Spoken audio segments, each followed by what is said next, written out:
budaya positif di sekolah kita. Untuk itu sebelum masuk ke materi, saya jelaskan dulu sekilas mengenai guru penggerak. Ya, jadi program guru penggerak ini yang diselenggarakan oleh pemerintah, tujuannya untuk menciptakan pemimpin pembelajaran yang berpusat pada murid. Ya, jadi guru penggerak harus lulus seleksi dan mengikuti program pendidikan guru penggerak agar menciptakan guru penggerak yang dapat mengembangkan diri dan guru lain dengan refleksi, berbagi, kolaborasi secara mandiri, serta memiliki kemampuan moral, emosi, dan spiritual untuk berperilaku sesuai dengan kode etik. Kemudian guru penggerak juga dapat merencanakan, menjalankan, merefleksikan, dan mengevaluasi pembelajaran yang berpusat pada murid dengan melibatkan orang tua. Kemudian berkolaborasi dengan orang tua dan komunitas untuk mengembangkan sekolah dan menumbuhkan kepemimpinan murid. Dan yang terakhir, mengembangkan dan memimpin upaya mewujudkan visi sekolah yang berpihak pada murid dan relevan dengan kebutuhan komunitas di sekitar sekolah.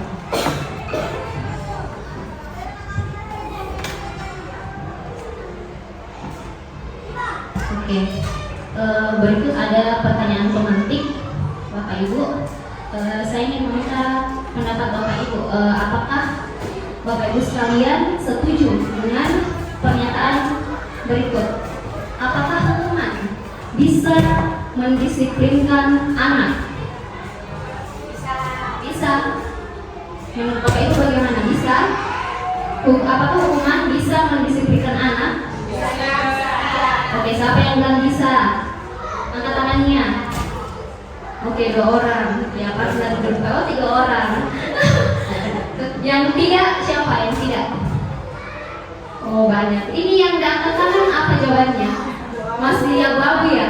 Kemudian yang kedua, sekarang menurut Bapak Ibu, apakah pemberian hukuman dengan hal positif seperti membaca atau membersihkan halaman sekolah itu dapat meningkatkan disiplin anak? Apakah Bapak setuju atau tidak? Oh, setuju semua ya. Bu Risma kenapa diam? Ada mungkin jawaban lain? Oh, tidak setuju juga ya? Ya, oke. Kemudian apakah Bapak Ibu setuju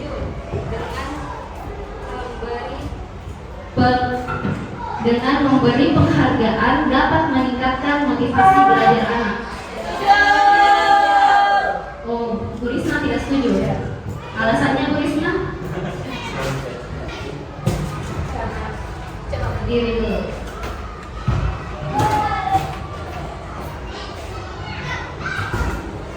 Baik, terima kasih atas pertanyaan. Mengapa saya tidak setuju dengan memberi penghargaan dapat meningkatkan motivasi belajar anak? Memang dari segi memberikan motivasi bisa saja dilaksanakan hal tersebut, namun hal ini akan memiliki dampak negatif juga terhadap anak tersebut. Karena kenapa?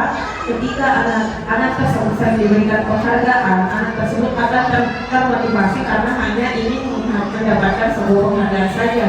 Tapi itu tidak lahir dari dirinya sendiri bahwa dia ingin meningkatkan pengetahuannya, dia ingin memotivasi dirinya sendiri. Namun melainkan karena adanya penghargaan, anak tersebut termotivasi, tidak timbul dari dalam anak itu sendiri.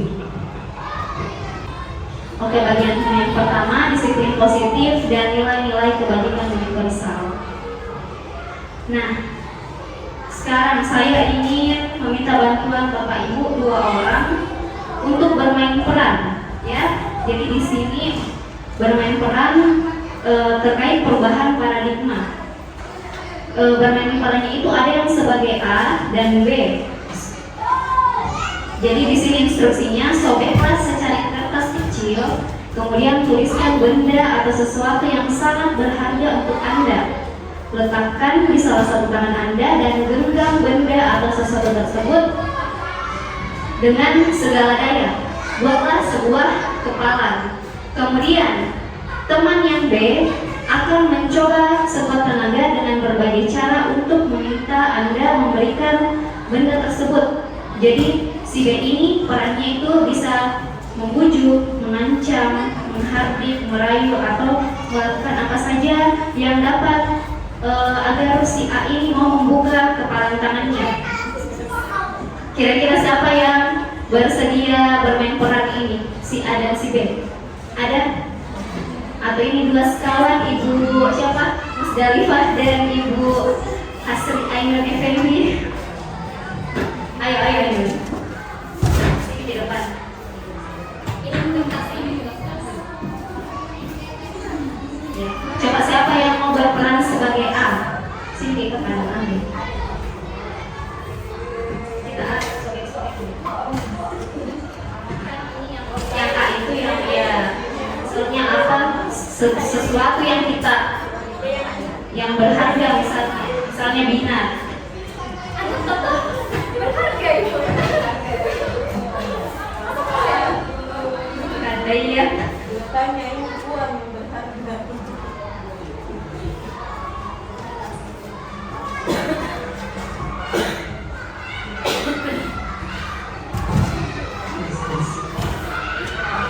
Apa yang berharga di hidup Bu Ainun? Apakah Abang Ayu siapa namanya?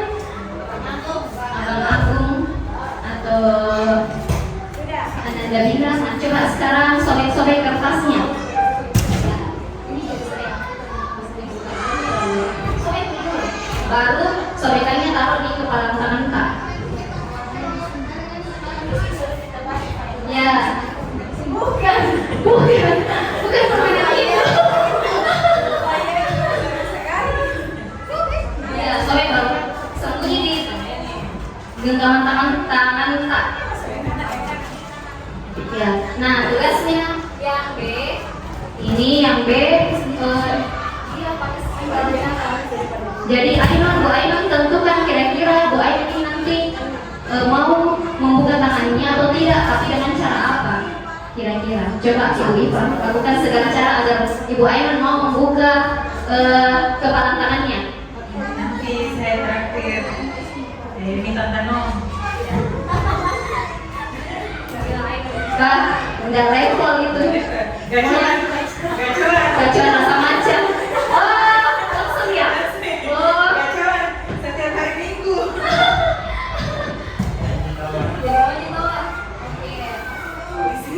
Murah ya? Dia murah. Oke, terima kasih. Beri aplaus dulu untuk Ibu. Ternyata, oke, dari bermain peran tadi, ternyata Ibu Ainun ini apa tadi? Ya, oh ya, yang B tadi melakukan segala cara dengan membujuk ya, membujuk Ibu Ainun, tapi Bu Ainun awalnya tidak mau. Akhirnya ternyata dengan apa lagi bujuk rayu mau ditraktir mie gacoan ya, ternyata Bu Ainun mau ya. Jadi itu tadi salah satu contoh perubahan paradigma ya. Nah, perubahan paradigma teori kontrol itu menimbulkan ilusi bahwa guru dapat mengontrol murid, dan juga menimbulkan ilusi bahwa kritik dan membuat orang merasa bersalah itu dapat menguatkan karakter. Ilusi bahwa semua penguatan positif, efektif, dan bermanfaat. Dan yang terakhir, ilusi bahwa orang dewasa memiliki hak untuk memaksa. Jadi seringkali kita di kelas itu kita selalu merasa bahwa kita itu dapat mengontrol murid. Padahal sebenarnya yang dapat mengontrol murid itu adalah diri mereka sendiri ya. Jadi kemudian ilusi bahwa orang dewasa memiliki hak untuk memaksa. Ya, jadi di sini orang dewasa jadi bukan hanya untuk membuat anak-anak disiplin tidak harus dengan paksaan ya. Jadi tentunya ada contoh nyata tadi yang dipraktikkan misalnya dengan bujukan, rayuan atau hal-hal lain yang tidak bersifat memaksa.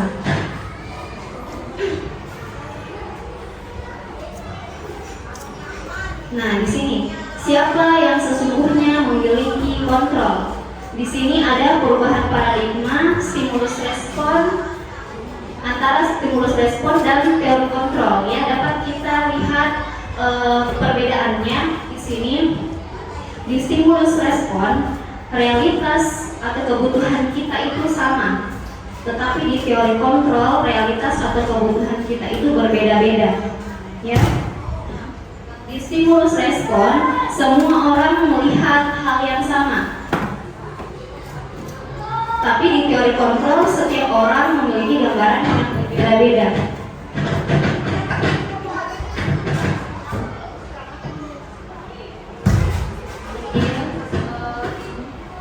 Ya, ini tadi yang pemaksaan ada pada saat bujukan gagal ya. Kalau misalnya tadi Ibu Ainun tidak mempan dengan bujukan, dengan suapan, mungkin teman yang berperan sebagai teman B tadi akan melakukan pemaksaan karena bujukan ridernya tidak berhasil untuk membuat si A ini melakukan yang si B inginkan ya. Tapi jika dilakukan kolaborasi dan konsensus maka akan menciptakan pilihan-pilihan baru. Jadi pada stimulus respon itu model berpikirnya hanya menang atau kalah, tapi di teori kontrol model berpikirnya itu menang-menang atau win-win. Nah, apa makna kata disiplin? Di sini makna kata disiplin jadi kata disiplin itu berasal dari bahasa Latin disiplinnya yang artinya belajar. Makna dari kata ini berkonotasi dengan disiplin dari murid-murid Sokrates dan Plato. Jadi disiplin diri membuat orang menggali potensinya menuju sebuah tujuan apa yang dihargai. Namun dalam budaya kita, makna kata disiplin telah berubah menjadi yang dilakukan seseorang pada orang lain untuk mendapatkan kepatuhan. Ya, kecenderungan umum menghubungkan kata disiplin dengan ketidaknyamanan, bukan dengan apa yang kita hargai atau pencapaian suatu tujuan yang mulia.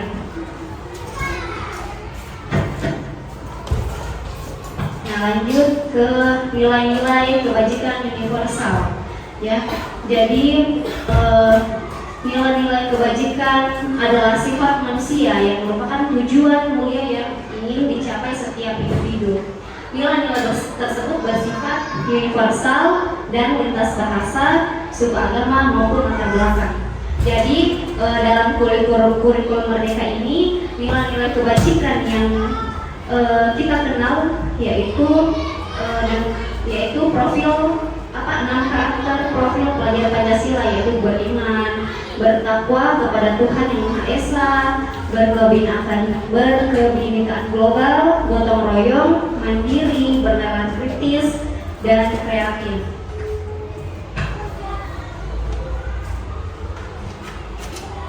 Oke, lanjut bagian 2, kita masuk ke teori motivasi, hukuman, dan penghargaan.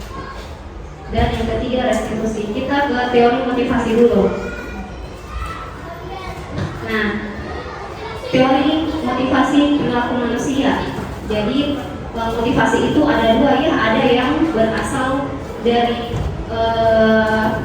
diri sendiri atau internal, ada yang dari luar atau eksternal. Ya, jadi seperti yang Ibu Risma tadi jelaskan, motivasi anak yang diberi penghargaan itu mereka lakukan itu untuk mendapatkan imbalan dari orang lain ya. Tentu motivasi itu bukan motivasi internal atau bukan tumbuh dari keinginannya sendiri, melainkan dia mengharapkan sesuatu. Dan juga ada motivasi lain yang dari luar yang anak-anak lakukan menghindari ketidaknyamanan atau hukuman, ya. Sedangkan motivasi internal itu untuk menghargai diri mereka sendiri, seperti saya akan menjadi orang yang seperti apa bila saya melakukannya. Nah, merdeka menurut Ki Hajar Dewantara, merdeka itu artinya tidak hanya terlepas dari perintah, akan tetapi juga cakap buat memerintah diri sendiri.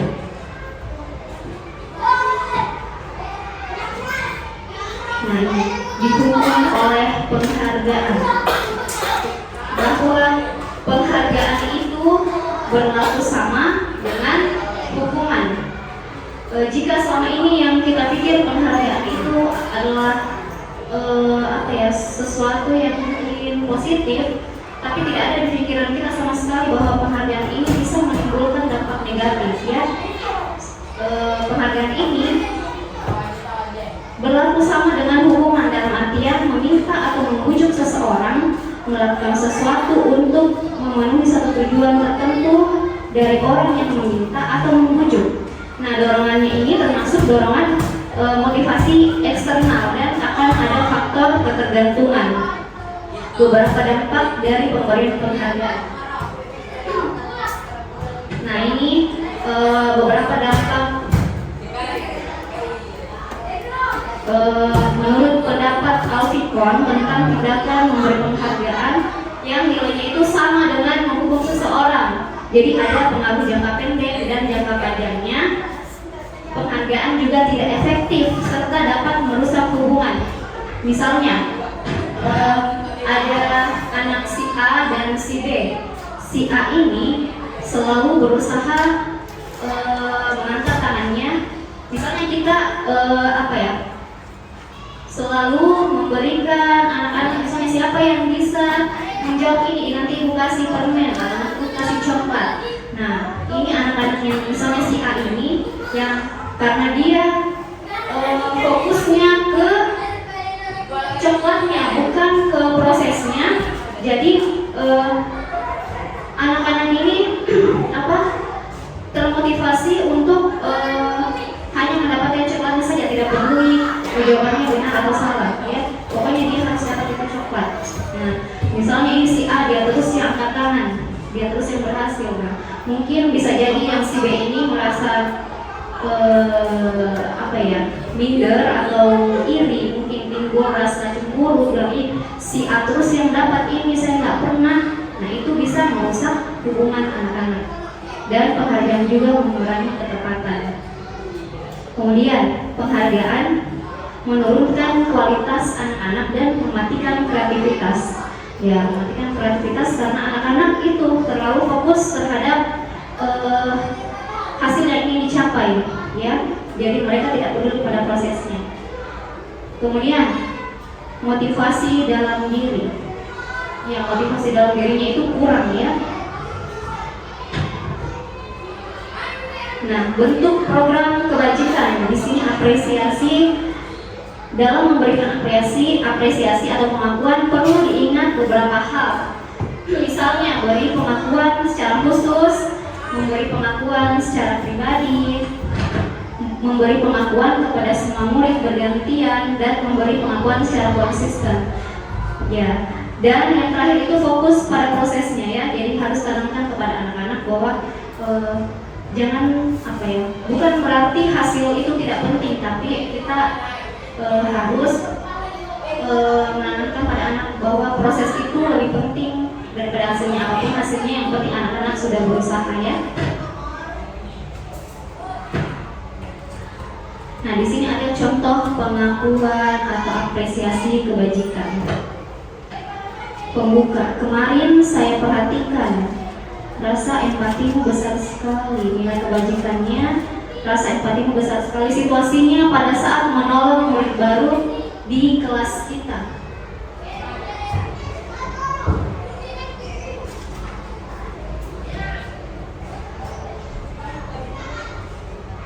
Kemudian di sini situasinya pada saat kamu membantu teman-temanmu di tugas kelompok. Pembukanya itu saya menghargai dan nilai kebajikannya itu kepedulianmu. Dan situasi yang ketiga ada pada saat kita memungut kertas-kertas yang berserakan di lantai. Nilai kebajikannya itu rasa tanggung jawabmu, dan pembukanya itu terima kasih untuk bla bla bla.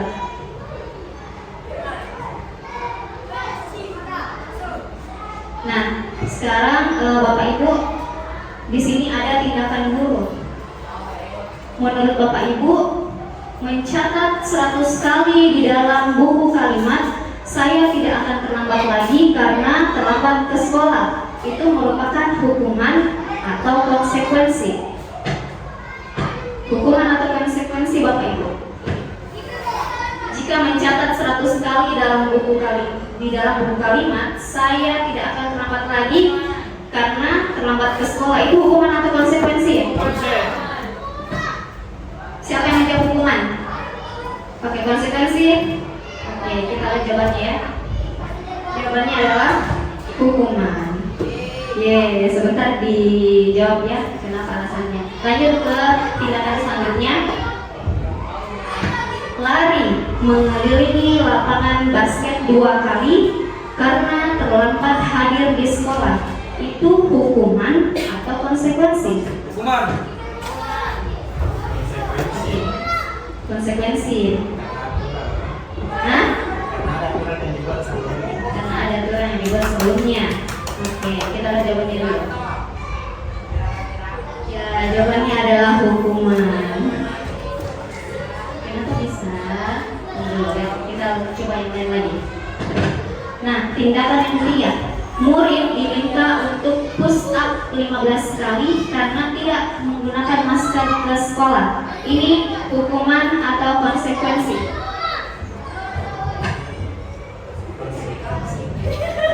Konsekuensi kapan? Hukuman atau konsekuensi Bapak Ibu? Hah? Hukuman? Konsekuensi. Kalau Bu Kiki apa? Hukuman. Bu Eka?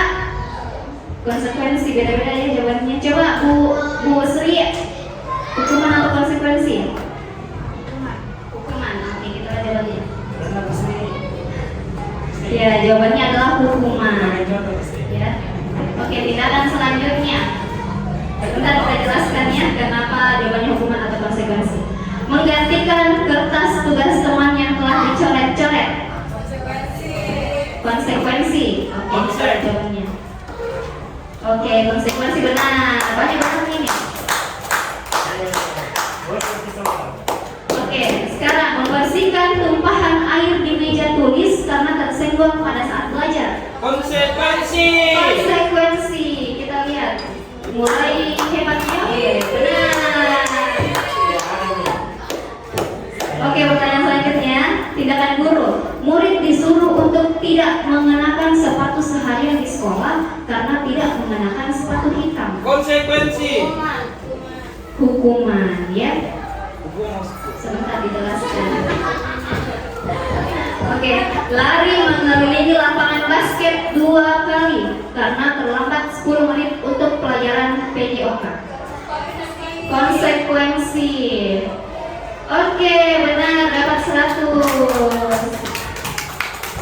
Nah, oke, di sini kita membahas dulu perbedaan hukuman dan konsekuensi.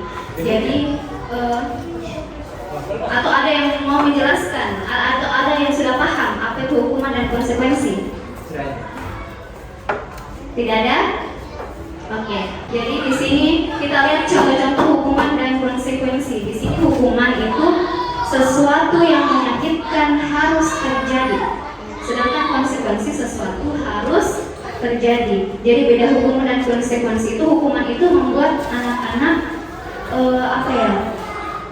membuat anak sakit fisik maupun hati untuk jangka waktu yang lama. Ya, jadi hukuman itu sebelumnya belum ada kesepakatan di antara guru dan siswa ataupun sekolah dan siswa, ya. Sedangkan konsekuensi itu sudah ada sebelumnya kesepakatan bahwa jika melanggar ini maka konsekuensinya adalah seperti ini, ya. Kemudian hukuman membuat anak membenci kedisiplinan, ya. Sedangkan konsekuensi membuat anak lebih menghargai kedisiplinan, ya, karena hukuman itu bersifat paksaan, sedangkan konsekuensi itu bersifat ada stimulusnya dan ada tanggapan. Nah, hukuman mendorong anak menyakiti diri sendiri, sedangkan konsekuensi mendorong anak agar mudah menyesuaikan diri, ya. Jadi hukuman itu konsep diri yang buruk, sedangkan konsekuensi itu konsep diri yang baik. Hukuman membuat anak belajar untuk menyembunyikan kesalahannya. Jadi hukuman itu anak-anak tidak menyadari apa kesalahan mereka, ya. Sedangkan konsekuensi anak belajar untuk mematuhi peraturan. Anak belajar dari kesalahan mereka. Artinya di sini kesadaran mereka, oh mereka sadar bahwa mereka salah. Hukuman membuat anak-anak marah, rasa bersalah, dipermalukan, kemudian merasa tak dihargai. Contohnya tadi yang ini, yang disuruh. Nah, anak-anak misalnya karena tidak mengenakan sepatu hitam, disuruh untuk tidak mengenakan sepatu seharian. Nah, kira-kira apa yang dirasakan ini anak kalau seperti itu? Seharian dari belajar sampai pulang, bahkan istirahat harus bertelanjang kaki. Nah, pasti ada rasa malu, kan? Ada rasa malu, mungkin marah ke gurunya karena hukum seperti itu, ya.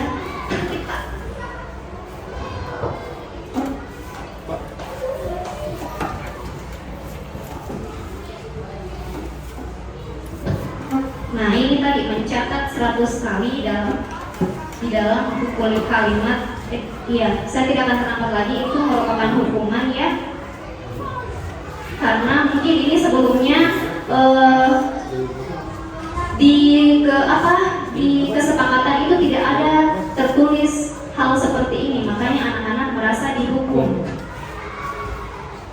Nah, ini juga lari mengelilingi lapangan basket 2 kali. Sekarang saya mau tanya, apa bedanya lari mengelilingi lapangan basket 2 kali karena terlambat hadir di sekolah dan mana itu yang lari? Ini dan ini, apa bedanya lari mengelilingi lapangan basket 2 kali karena terlambat 10 menit untuk pelajaran PJOK? Kalau yang tadi ini kan ini konsekuensi karena lari mengelilingi lapangan basket 2 kali karena terlambat 10 menit untuk pelajaran PJOK. Mana sudah disepakati terlebih dahulu antara murid dan guru PJOK bahwa ketika murid terlambat 10 menit dia akan diberi konsekuensi mengelilingi lapangan basket. Sedangkan berbeda dengan kata yang tadi itu hanya diputuskan secara sepihak saja tanpa melibatkan kesepakatan antara Ya, betul sekali Bu Ismaya, terima kasih atas jawabannya. Ya, jadi apa perbedaan dari kedua ini? Karena itu tadi, karena yang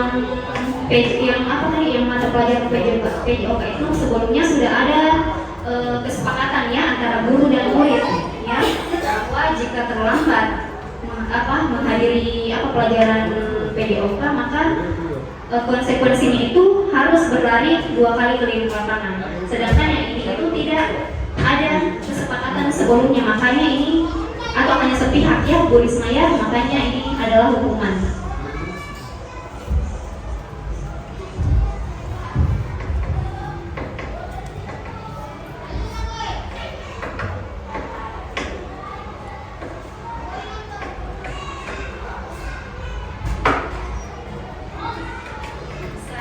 Masuk ke restitusi. Apa itu restitusi?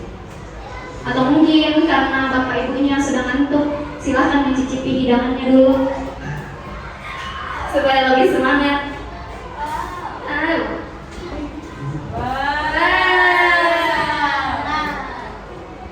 Silahkan, dimana silahkan. Sini.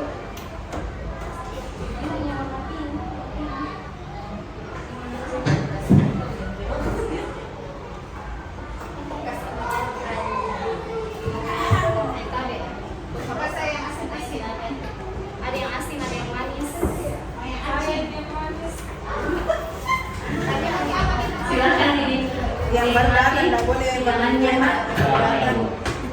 Ya. Kalau habis airnya ada di sebelah kanan tak di dos ya. Kasih. Baru disedih-sedih butuh ternyata butuh tuh apa? Kasih juga tuh Pak Ardi. Ya akhirnya tersenyum di bukti, ya ternyata dapat semua ya. Oke, sambil mencicipi hidangan, saya jelaskan apa itu restitusi ya Bapak Ibu. Jadi restitusi itu adalah proses menciptakan kondisi bagi murid untuk bagaimana mereka bisa memperbaiki kesalahan mereka sehingga mereka mampu kembali pada kelompok mereka dengan karakter yang lebih kuat. Ya, jadi restitusi juga merupakan proses kolaboratif yang mengajarkan murid untuk mencari solusi dari masalah mereka sendiri. Ya, dan restitusi juga membantu murid berpikir tentang seperti apa yang mereka inginkan nantinya dan bagaimana mereka harus memperlakukan orang lain. Di sini ada 9 ciri-ciri restitusi.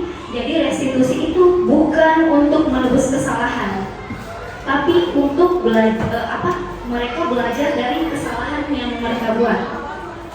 Restitusi juga bisa memperbaiki hubungan antara guru dan murid, ya, guru dan temannya, murid dan temannya, ya. Dan restitusi ini adalah tawaran, bukan paksaan.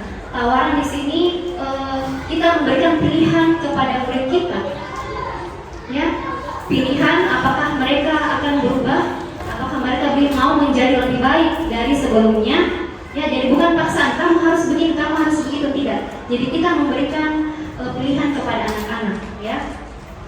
Kemudian restitusi menuntun untuk melihat ke dalam diri mereka sendiri dan mencari kebutuhan dasar yang mendasari tindakan yang mereka lakukan, ya. Restitusi diri adalah cara yang paling baik dan fokus pada karakter murid, bukan tindakannya. Dan restitusi fokus pada solusi. Restitusi mengembalikan murid yang berbuat salah pada kelompoknya. Oke, bagian ketiga, keyakinan kelas, ya. Saya yakin Bapak Ibu di sini sudah paham dengan keyakinan kelas, apalagi sudah ada beberapa di sekolah kita yang sudah melakukan ini dengan muridnya. Mengapa keyakinan kelas? Mengapa tidak peraturan saja? Ya, mengapa kita memiliki peraturan harus menggunakan helm bila mengendarai kendaraan roda 2? Ya. Mengapa kita memiliki peraturan 3M, menggunakan masker, mencuci tangan, dan menjaga jarak 1,5 meter? Mengapa kita memiliki peraturan harus datang tepat waktu saat mengikuti pelatihan? Ya. Jadi untuk mendukung motivasi intrinsik, kita harus kembali ke nilai-nilai atau keyakinan-keyakinan yang lebih menggerakkan seseorang dibanding mengikuti serangkaian peraturan-peraturan. Nah, berikut lingkup budaya positif. Ada lingkungan yang, jadi budaya positif itu tidak terbentuk begitu saja, ya. Tentunya harus ada di sekitar itu, lingkungannya itu positif, kemudian dibantu dengan keyakinan kelas, ya. Nah, di sini ada peraturan. Peraturan selalu kembalikan buku ke tempatnya. Ini peraturan, ya.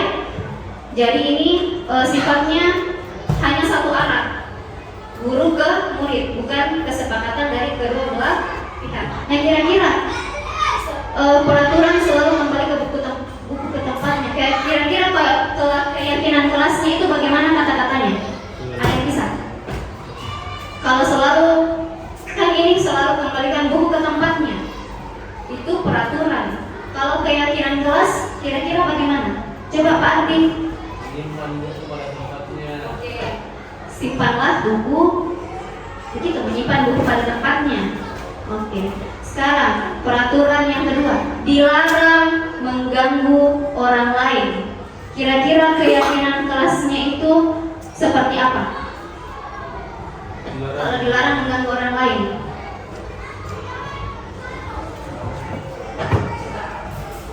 Saling menyayang.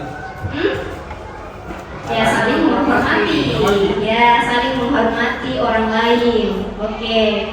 Kemudian hadir di sekolah 15 menit sebelum pembelajaran dimulai. Kira-kira keyakinan kelasnya apa?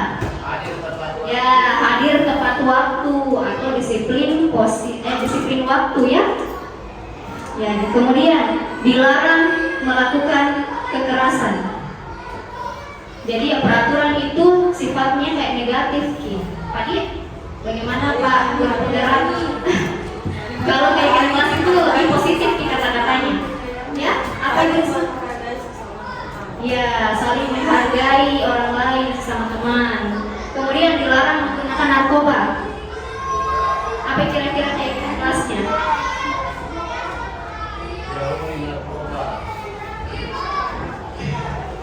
Saya diri sendiri mungkin ya, dengan menjauhi narkoba.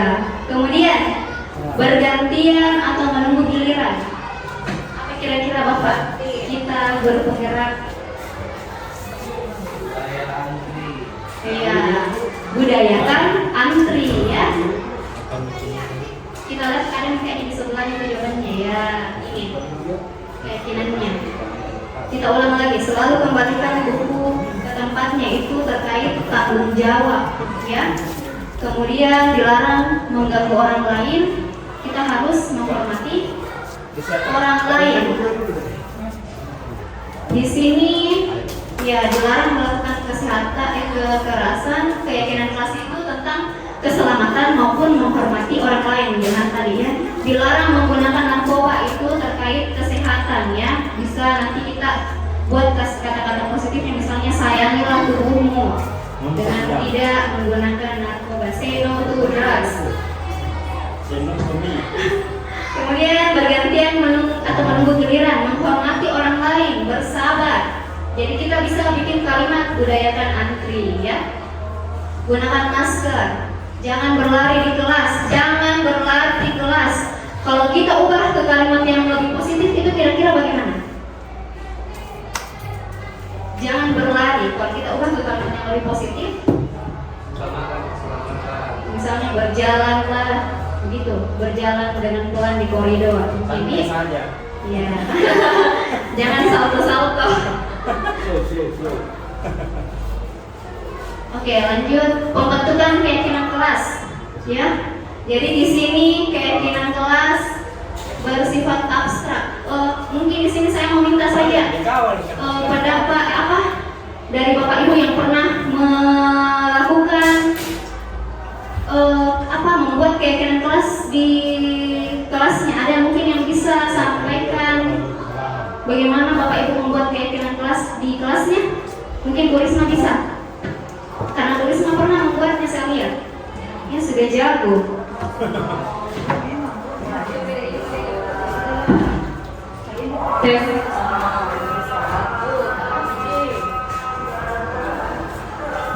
Bagaimana Bu Risma proses pembuatan keyakinan kelas di sekolah sehingga bisa terbentuk keyakinan kelas? Bagaimana alurnya?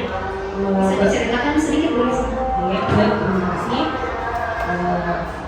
Bagaimana kegiatan keyakinan kelas yang saya lakukan?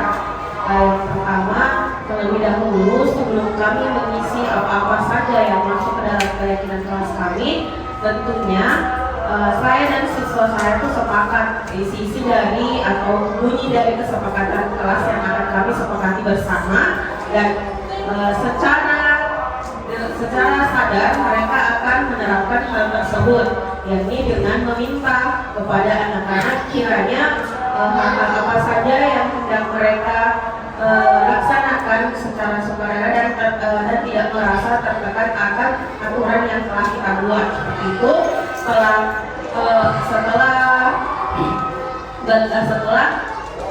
memberikan pendapat mereka sendiri dalam beberapa butir membuat keyakinan kelas tersebut dalam bentuk penyiasat yang nantinya akan ditempel di dalam kelas sehingga ketika anak-anak tersebut masuk ke dalam kelas bisa mengingat kembali bahwa oh kita sudah membuat keyakinan kelas secara bersama yang tentunya secara sadar harus kita laksanakan dan sepakati bersama, dan jika itu dilanggar ada konsekuensi tertentu yang akan didapatkan oleh anak tersebut ketika melanggar keyakinan kelas tersebut. Mungkin itu, terima kasih. Baik, terima kasih atas jawaban pengalaman Bu Risma dalam membuat keyakinan kelas ya. Jadi itu sudah benar apa yang dilaksanakan oleh Bu Risma. Pembentukan keyakinan kelasnya tentu harus dari kesepakatan dua arah ya. Jadi dan tidak bersifat memaksa ya. Jadi pada akhirnya nanti anak-anak bisa bertanggung jawab atas apa yang sudah disepakati. Jadi timbul motivasi intrinsiknya atau internalnya, ya. Dan anak-anak sadar konsekuensi apa yang akan mereka dapat jika tidak tidak melaksanakan keyakinan yang telah dibuat. Oke, lanjut ke selanjutnya. Nah ini. Nah di sini ada contoh keyakinan kelas. Kira-kira di antara dua ini yang mana lebih ke keyakinan kelas? Kiri atau kanan? Atau dua-duanya? Dua-duanya kanan. Sebelah kiri atau kanan yang lebih terlihat bahwa ini dua arah memang kesepakatannya. Kanan Yang kanan ya, yang kanan di sini tulis kami guru dan murid yang saling menyayangi. Kami murid yang semangat belajar, kami murid yang peduli ya. Oke. Nah, agar semua warga kelas dapat memahami setiap pernyataan yang telah tercantum dalam keyakinan kelas, maka selama seminggu di awal tahun ajaran baru dapat didedikasikan untuk pendalaman setiap keyakinan dengan berbagai kegiatan. Jadi nanti mungkin Bapak Ibu bisa mempraktikkan membuat keyakinan kelas di ajaran baru nanti ya.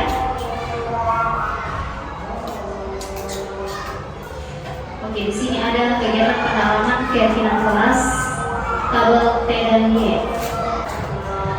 Nah, bagian 4 kebutuhan dasar manusia. Jadi kebutuhan dasar manusia itu ada 5 ya. Untuk bertahan hidup, ada penguasaan, ada kasih sayang dan rasa diterima, kesenangan dan kebebasan. Jadi anak-anak itu melakukan sesuatu itu biasanya karena alasan-alasan ini. Karena ada kebutuhan dasarnya yang tidak terpenuhi. Misalnya, muridnya Bu Sri selalu guling-guling di depan. Nah itu kita harus tanya dulu kebutuhan dasarnya apa. Siapa tahu kebutuhan dasarnya itu dia cari perhatiannya atau dia butuh kasih sayang, kurang kasih sayang dan kurang merasa diterimanya ya. Ada mungkin yang selalu mengganggu temannya ya. Jadi itu karena dia senang, karena kebutuhan dasarnya tuh dia butuh kesenangan, dia bosan, akhirnya anak-anak mengganggu temannya karena dia bosan mungkin dengan proses pembelajaran sehingga dilakukanlah hal tersebut ya. Nah lanjut 5 posisi kontrol.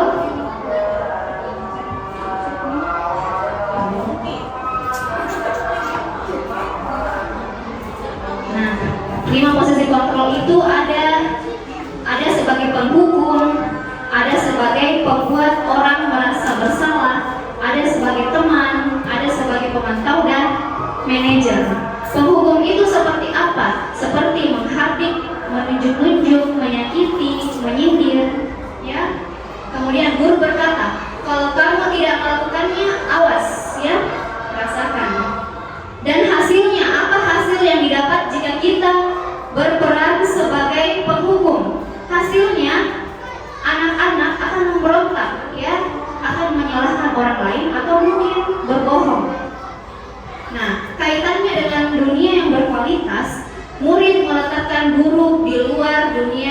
berkualitas. Murid akan berkata, biarkan saja, nanti juga marah-marah lagi. Nah, dampaknya apa pada murid? Murid mengulangi kesalahannya lagi, ya. Kemudian ada jika posisi kita sebagai pembuat orang merasa bersalah. Jadi kita guru berbuat berceramah dan mengatakan seharusnya kamu seperti ini.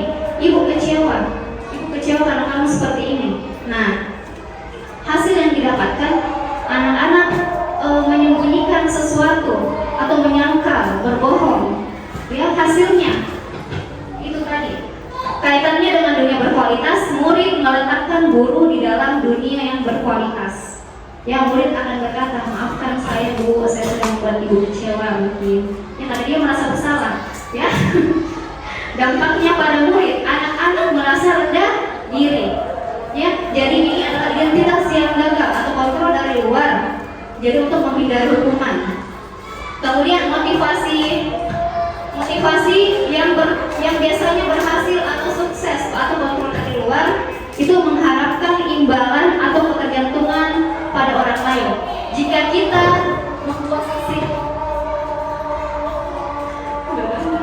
kita memposisikan diri sebagai teman, misalnya guru membuatkan alasan-alasan untuk muridnya dengan mengatakan, ayolah lakukan dengan ibu, masa kamu tidak mau? Ingat ibu pernah bantu ini. Iya, silakan. Kemudian hasil yang didapatkan, anak-anak menjadi ketergantungan. Anak-anak meletakkan guru sebagai orang yang sangat penting di dunia berkualitas. Dan murid akan berkata, saya pikir bapak atau ibu teman saya ternyata seperti ini. Begitu. Nah, hasilnya atau dampak pada anak itu, anak-anak lemah, tidak mandiri, tergantung pada gurunya. Sedangkan kalau sebagai pemantau cuma menghitung atau mengukur dari jauh, ya. Jadi apa peraturannya? Anak-anak yang dihasilkan dari anak-anak itu, mereka menyisihkan diri bila diawasi. Nah, kaitannya dengan dunia berkualitas, murid meletakkan guru sebagai peraturan dan hukum di dunia berkualitas. Anak-anak akan berkata, berapa banyak bintang yang harus saya peroleh? Maksudnya ini bintang yang penghargaan itu, ya. Berapa banyak halaman yang harus saya tulis? Nah, dampaknya pada murid menitik beratkan pada sanksi atau hadiah untuk dirinya.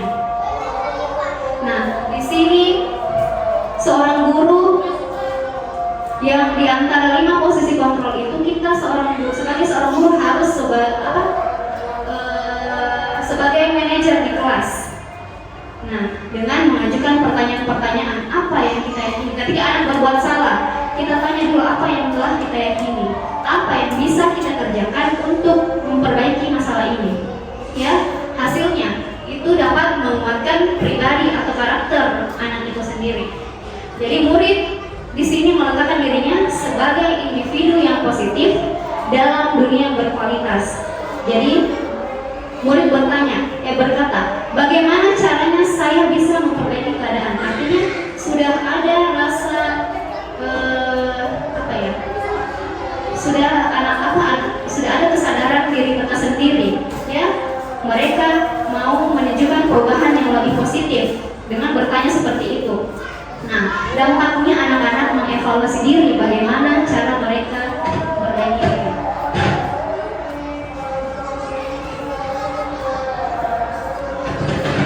Nah, di sini ada pertanyaan. Saya kecewa sekali dengan kamu. Kecewa. Nah, di antara 5 posisi kontrol tadi, kira-kira posisi kontrol apa di sini?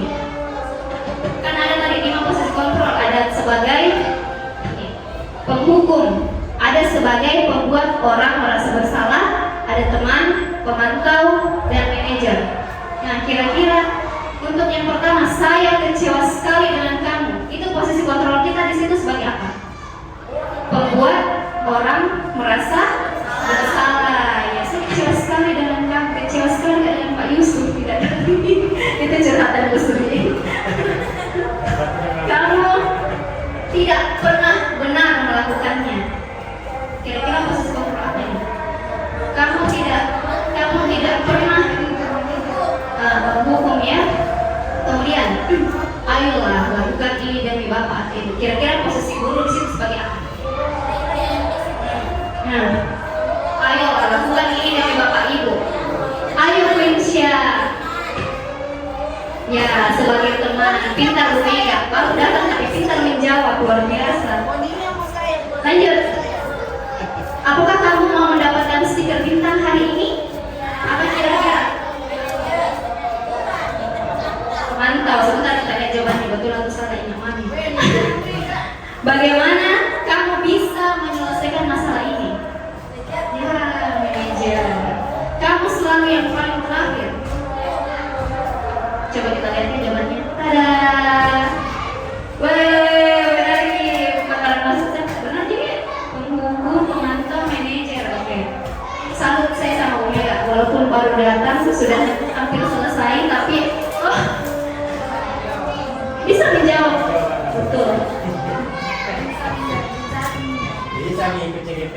Nggak bisa ngikut CGPN dan 13-12. Nah, segitiga restitusi. Tadi restitusi sudah saya jelaskan ya di awal. Apa itu segitiga restitusi?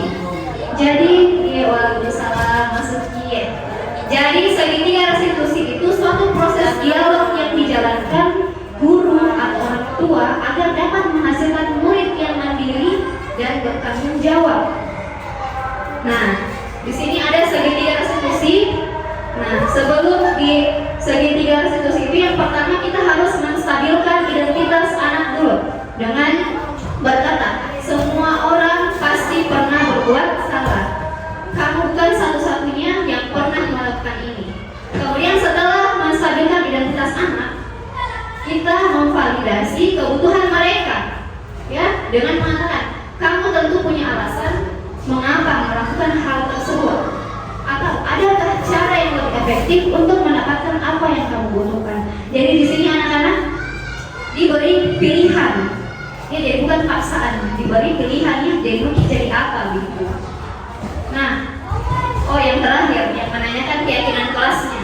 Setelah menstabilkan identitas, memvalidasi kebutuhan mereka, nah, terakhir kita menanyakan keyakinan kelas. Nah, kira-kira keyakinan kelas, dari keyakinan kelas yang sudah dibuat, nilai apa yang sudah kita sepakati? Kamu ingin menjadi orang seperti apa? Nah, di sini ada cuplikan segitiga restitusi kemarin yang sudah saya praktekkan bersama murid saya. Mungkin bisa disimak dulu.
30 ya? Oke. Berarti pada ini tepat waktu atau tidak? Tidak Bu, saya terlambat. Menurut Fardan, perbuatan itu baik atau tidak? Menurut saya itu perbuatan yang tidak baik. Saya salah. Oke, jadi Fardan semua orang pernah berbuat kesalahan ya? Ya, ibu juga pernah berbuat kesalahan. Jadi ibu pernah terlambat menghadiri suatu acara. Tapi di sini ibu bukan mencari siapa yang salah ya. Ibu mau mencarikan solusi untuk Fardan terkait keterlambatan Fardan ke sekolah ya. Nah sekarang ibu tahu Fardan pasti punya alasan kenapa bisa terlambat ke sekolah. Fardan mau cerita sama ibu. Karena saya tidur kemalaman. Tidurnya kemalaman ya. Jam berapa tidurnya? Dan saya Oh, Fardan tidurnya jam 10 ya? Nah, Fardan itu bikin apa sampai jam 10 belajar? sekolah dan lain-lain. Nonton bola dan main HP. Jadi kalau nonton bola sama main HP, akhirnya Fardan tidurnya kemalaman, bangunnya juga siang ya? Nah, sekarang ibu tanya, kira-kira dari keyakinan sekolah yang sudah buat, kira-kira keyakinan nomor berapa yang Fardan tidak laksanakan? Nomor 1 disiplin waktu. Nomor 1 ya, disiplin waktu. Fardannya itu tidak disiplin waktu itu penting bagi kita atau tidak? Yakin Bu? Yakin bahwa disiplin waktu itu penting. Nah sekarang apa yang akan Fardan lakukan supaya tidak terlambat lagi ke sekolah dan bisa disiplin waktu serta tepat? Saya akan tidur lebih awal Bu dari masuk alarm. Oke, jadi Fardan akan tidur lebih awal dan memasang alarm. Nah sekarang tidur lebih awalnya itu jam berapa? Jam 9. Oh jam 9. Jam 9 ya. Jadi pasang alarmnya nanti sebelum subuh ya, biar Fardan bisa melaksanakan sholat subuh. Nah sekarang ibu mau tanya lagi, kapan Fardan akan memulai korban ini? Malam ini. Oke, malam ini ya. Berarti Fardan akan melakukan perubahan itu untuk menjadi lebih baik dan disiplin serta apa? Tepat waktu ke sekolah ya. Jadi Fardan bisa melakukannya. Bisa. Terus dulu. Oke. Assalamualaikum warahmatullahi wabarakatuh. Nama saya Muhammad Ahmad Salam. Sedang siapa yang bisa mempraktikkan segitiga fungsi bersama Ibu Alhamdulillah. Saya akan mencari solusi dan masalahnya sendiri. Terima kasih Bu.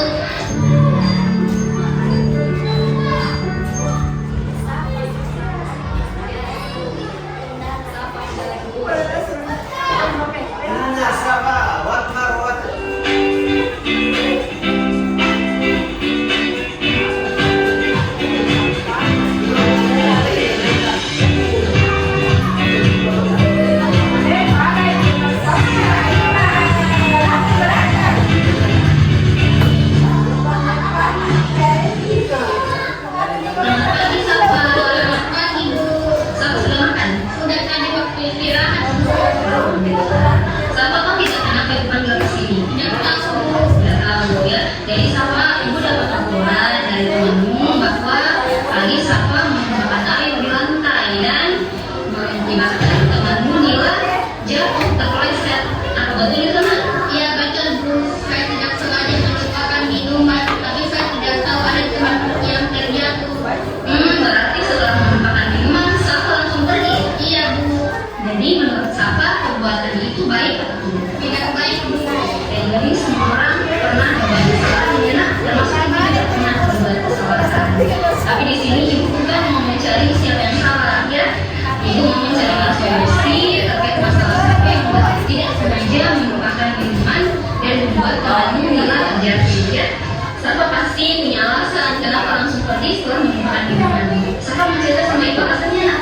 Tadi aku dari kantin, saya terburu-buru mau ke toilet. Saya pulang kencang dan tidak sengaja menumpahkan minuman saya di lantai. Setelah itu Safa membersihkan lantai itu tidak? Tidak Bu. Saya dari toilet, saya membiarkan lantai tersebut dan berlari. Setelah karenanya istirahat sudah lewat. Safa tahu tidak apa akibatnya jika ada tumpahan air di lantai dan tidak segera dibersihkan? Tahu Bu, akan membahayakan orang lain. Orang lain ya. Nah sekarang ibu tanya lagi, Safa masih ingat keyakinan kelas yang sudah kita buat di semester 1 kemarin? Iya Bu.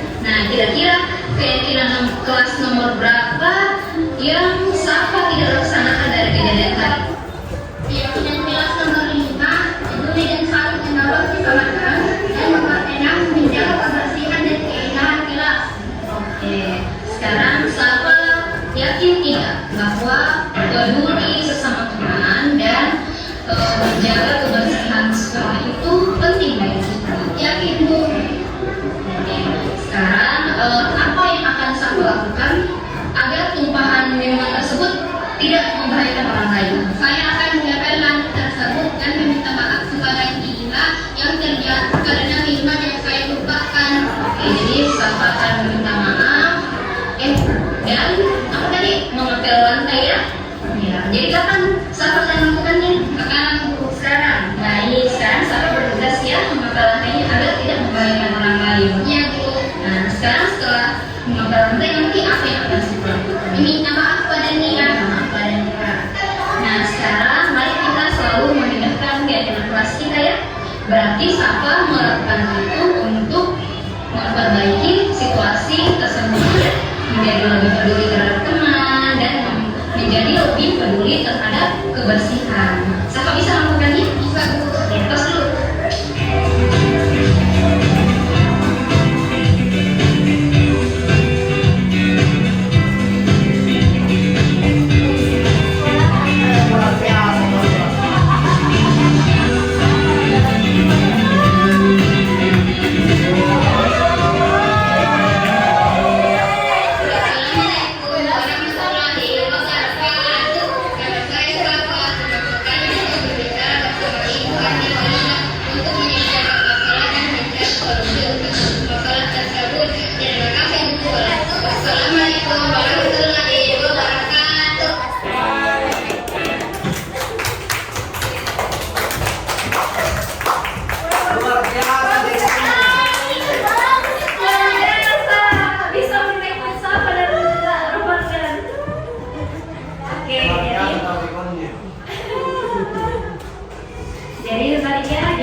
Sudah diperlihatkan penerapan segitiga restitusi. Tadi ada 2 kasus.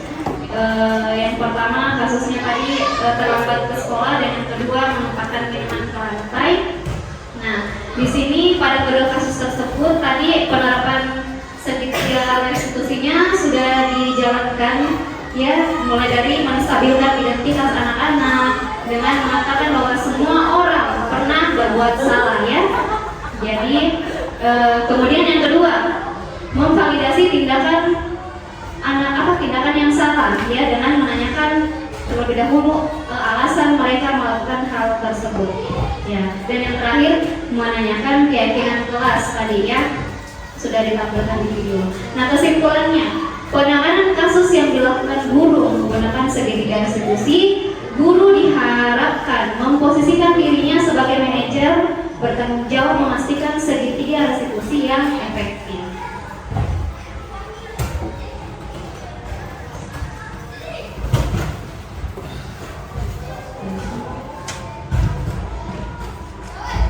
Nah, menstabilkan identitas itu untuk membuat anak yang merasa gagal karena berbuat salah menjadi positif terhadap dirinya.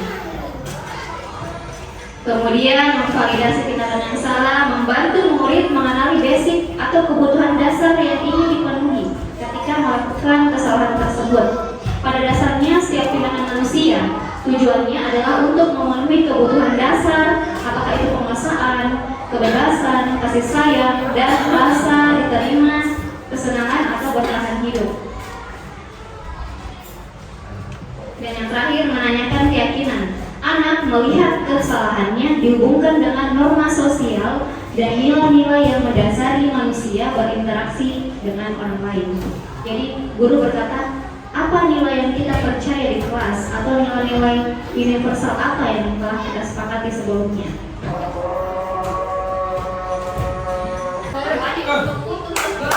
Oke, terima kasih Bapak Ibu.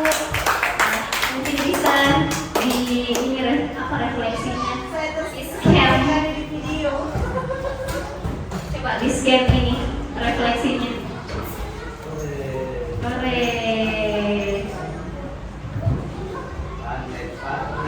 Padlet. Coba kita lihat padletnya.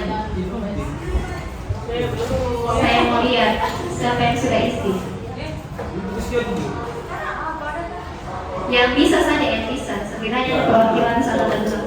Risma harapanku dan Bu Tutu.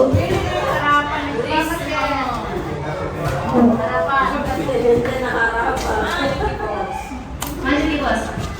Harapan. Apakah sudah ada yang isi? Oh, sudah ada yang mengerti. Terus siapa ini? Hardianti. Setelah diskriminasi oleh Bu Oli, saya memahami bahwa hukuman tidak dapat mendisiplinkan anak. Luar biasa.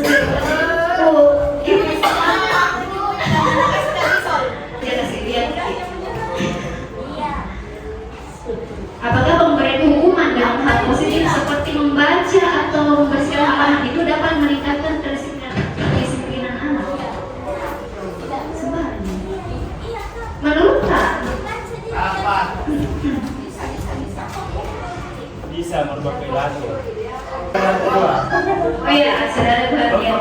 Kedua. Sesuai dengan kesepakatan Proflim, disiplin dan tumbuh dan tercipta lahir dari diri sendiri, maka dari itu bentuk dulu karakternya sejak di keluarga. CGP. Ya, apakah ya sudah nih? Ya, masih mau kan? Masih mau? Kayaknya mungkin masih mau. Apakah dengan memberi penghargaan dapat meningkatkan? Oh ini sudah ada Proflim. Meningkatkan motivasi belajar. Pemberian penghargaan hanya menimbulkan ketidakseimbangan kelas. Oke, sampai di sini diseminasi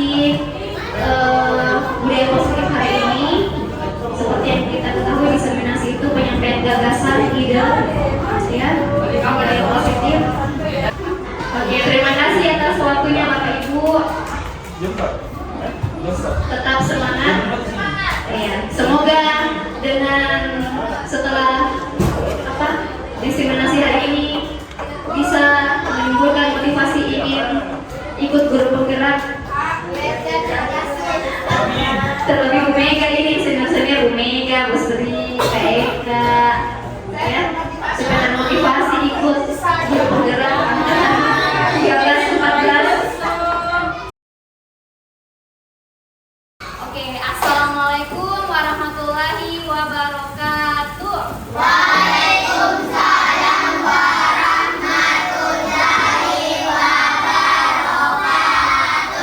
Oke, selamat pagi anak-anak.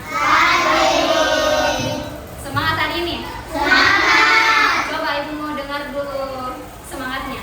Tahu tepuk semangat? Bagaimana coba? Tepuk semangat.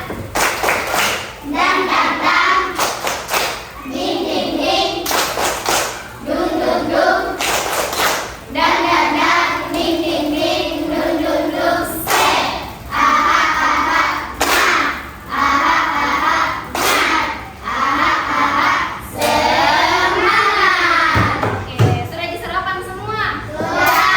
Siapa yang belum sarapan? Mendadak. Sarapan apa tadi pagi? Nasi. Apa lagi? Oh, mie. Ah, tuh deh, nanya tuh deh. Ada yang roti, susu. Ya, wah. Nah, sekarang sebelum kita memulai pembelajaran, hari ini kita akan membuat keyakinan kelas. Tahu apa itu keyakinan kelas? Pernah buat di kelas 4? Ya, baik.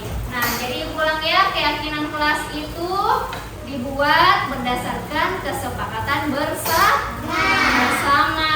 Tujuannya supaya di dalam kelas saat pembelajaran ada kesepakatan yang sebelumnya sudah disepakati bersama, harus kita laksanakan ya.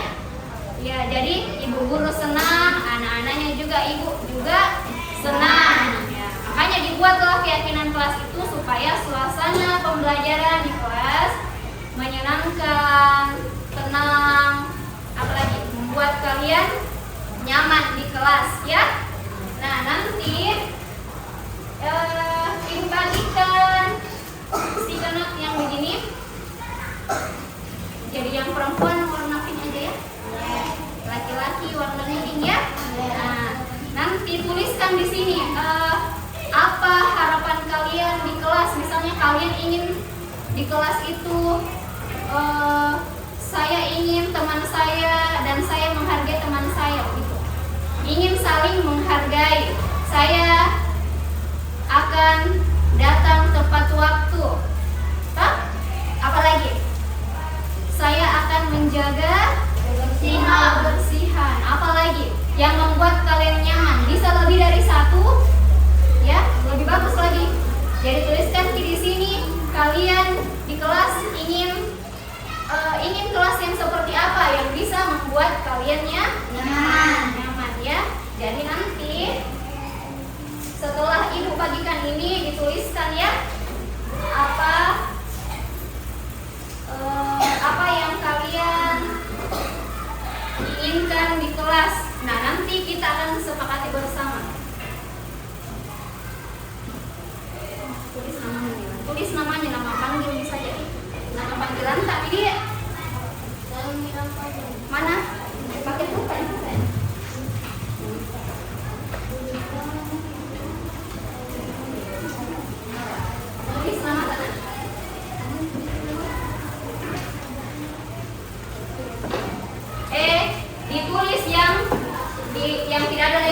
cari calendar lainnya. Jangan cuma nulis yang ada di dalamnya.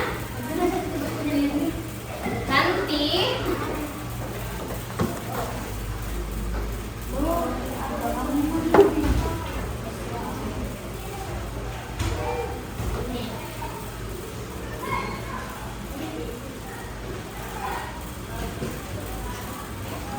nah, yang perempuan tempel di sini, yang laki-laki tempel di sini.